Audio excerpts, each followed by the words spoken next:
बड़ी मीठी मीठी बातें करेंगे। आइए पिल्ले जी, आइए मित्र जी, आदि आदि।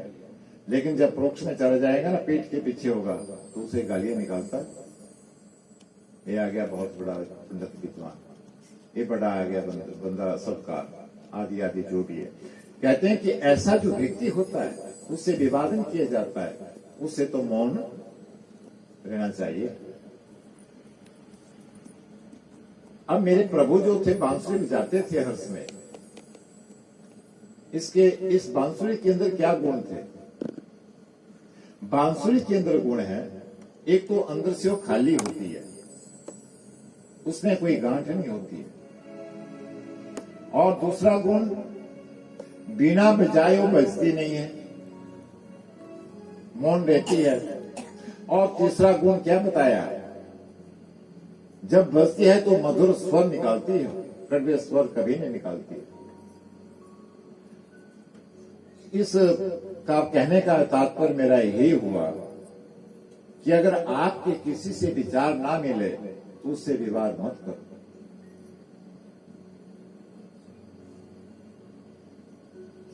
किसी से विचार नहीं मिलते हैं उससे विवाद नहीं करो। केवल मात्र जिस प्रकार से बिना बजाए हुए मुरली बजती नहीं है, इसी प्रकार से आप उसके आगे मौन रहिए। अगर वार्तालाप करना चाहते हैं तो मुरली की तरह करो, जैसे वो मुरली जो है बड़े मधुर और स्वर निकालती है, उस प्रकार से फिर उसे व्यवहार करो, नहीं तो फिर चुप रहो। और ये जो अंदर की उसमें कोई गांठ नहीं होती है, तो मन में भी उसके प्रति जो है बैर भावना अपने मन में नहीं सोचो। मन में भी बैर भावना सोचे कि किसी के प्रति माता और बहनों, उसका भी पाप लगता है। उसके प्रति मन में किसी प्रकार का कोई बैर की भावना से मन में विचार नहीं आपको उत्पन्न करना चाहिए। तो सूत्र से कहते हैं 88,000 ऋषियों को कि जो व्यक्ति इस प्रकार का होता है ना, जो सामने बड़ा प्रशंसा करता है और बाद में वो आलोचना करता है, विष कुंभ, वो व्यक्ति जो है जैसे कि विष का कुंभ घड़ा जहर का जो होता है, उस प्रकार से उस आदमी की प्रवृत्ति होती है। ऐसे आदमी के साथ भी मनुष्य को अपना व्यवहार नहीं रखना चाहिए। और हर्ष में मनुष्य को सत्संग करना चाहिए। अब सत्संग का मैं आपको एक प्रसंग सुनाऊं। विश्वामित्र जी और वशिष्ठ जी, ये तो बड़े महान संत हुए। और ये जो विश्वामित्र जी थे, इन्होंने एक बार, विश्वामित्र जी ने एक बार वशिष्ठ जी से पूछा कि महाराज, तपस्या श्रेष्ठ है या सत्संग श्रेष्ठ है? विश्वामित्र जो थे ये तप के धनी थे, तपस्या करते थे, माला जपते थे। और ये जो वशिष्ठ थे ये सत्संग ज्यादा करते थे, इनको माला से कुछ लेना देना नहीं था। देखिए अब किस चीज में ज्यादा सामर्थ्य है माता और बहनों, इस प्रसंग से हमको शिक्षा मिलेगी। जब इस प्रकार से विश्वामित्र ने कहा वशिष्ठ जी के लिए, वशिष्ठ जी बड़े साधारण थे, उन्होंने बोला कि महाराज दोनों चीजें अपनी अपनी जगह ठीक है। विश्वामित्र को विश्वास नहीं हुआ, उसने कहा कि नहीं, उनका आपस में विवाद हो गया। विवाद होने के पश्चात अब उस विवाद को खत्म कौन करे?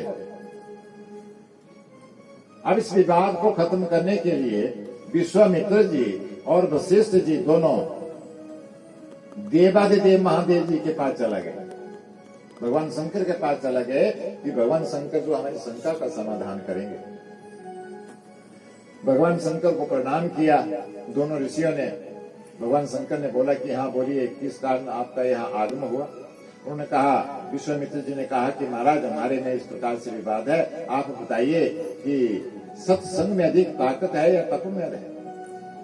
भगवान शंकर ने विचार किया कि एक तरफ तो फैसला देना ही पड़ेगा, तो एक ऋषि तो मेरे से रुष्ट हो जाएगा। भगवान शंकर ने बोला कि अभी तक तो मैं कैलाश पर्वत पर भ्रमण कर रहा हूँ, किसी कार्य से ज्यादा व्यस्त हूँ, मैं इस शंका का समाधान नहीं कर सकता हूँ। आप ब्रह्मा जी के पास चले जाओ, ब्रह्मा जी आपकी शंका का समाधान कर देंगे। दोनों ऋषि ब्रह्मा जी के पास चले गए। ब्रह्मा जी के पास जाकर के प्रणाम किया कि हाँ ऋषि बरो, आपका आने का क्या कारण है, किस लिए आप आए? उन्होंने कहा कि हमारे मन में इस प्रकार की शंका है, हमारे में विवाद हो गया, आप इसका समाधान कीजिए। ब्रह्मा ने भी यही बात सोची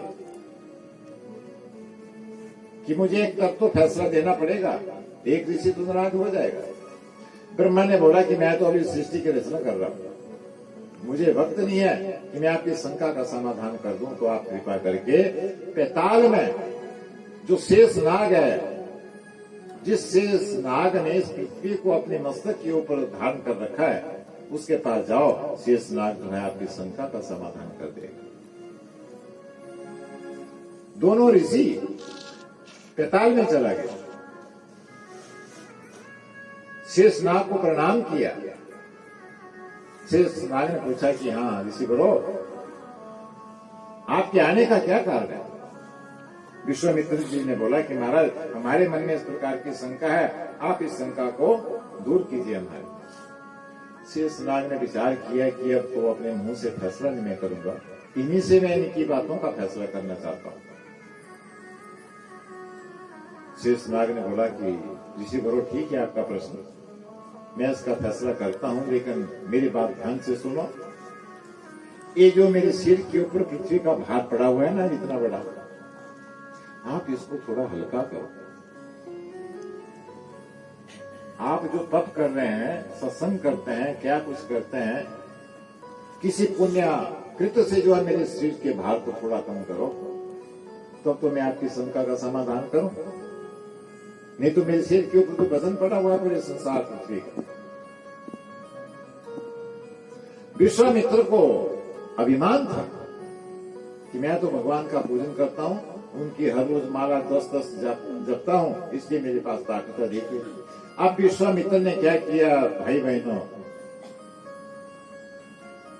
पृथ्वी मां के लिए कहा कि हे मां, मैं तुझे जो मैंने आज दिन तक तप किया, उस तप का पुण्य जो है 60 वर्ष के तप का पुण्य मैं आपको दे रहा हूं। 60 वर्ष आप शेष नाग को थोड़ा किंचित विश्राम दीजिए, ये हमारी शंका का समाधान करेगा। लेकिन मां पृथ्वी एक सूत भी नहीं हिली। विश्वामित्र जी बड़े शर्मिंदा हुए। वशिष्ठ जी को बोला कि आप,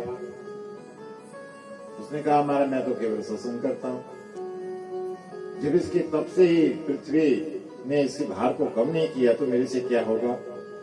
लेकिन उसने बड़ी श्रद्धा भक्ति के द्वारा कहा कि अच्छा हे पृथ्वी मां, मैंने अपने जीवन में सत्संग किया, प्रभु का संग किया, अच्छे व्यक्तियों का संग किया, जगजननी महामाई का सत्संग किया।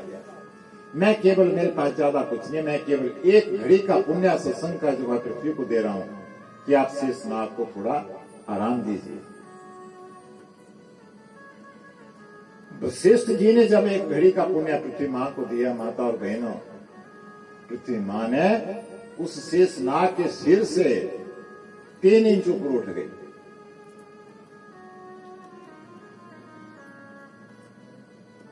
अब शेष नाग को क्या रहा शेष उनको बताने के लिए,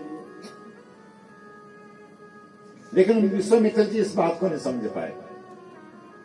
विश्वामित्र ने फिर कहा शेष नाग को, महाराज आप बताइए तप में अधिक शक्ति है सत्संग में।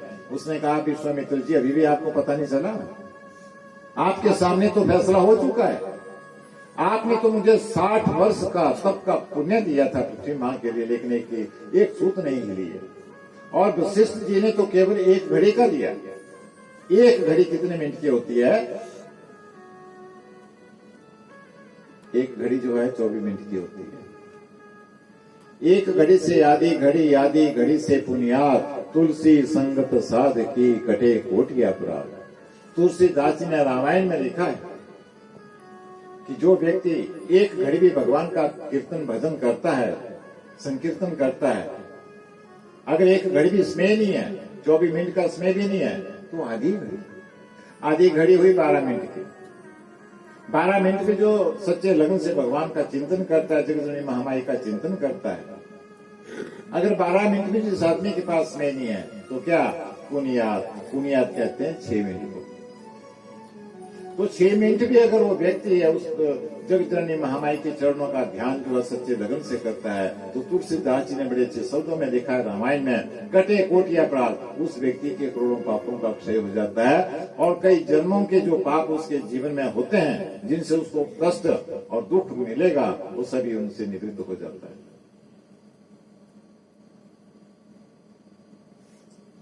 इसलिए भगवान का संग जो है, संत महात्माओं का संग जो है, साधु ब्राह्मणों का संग अवश्य करना चाहिए।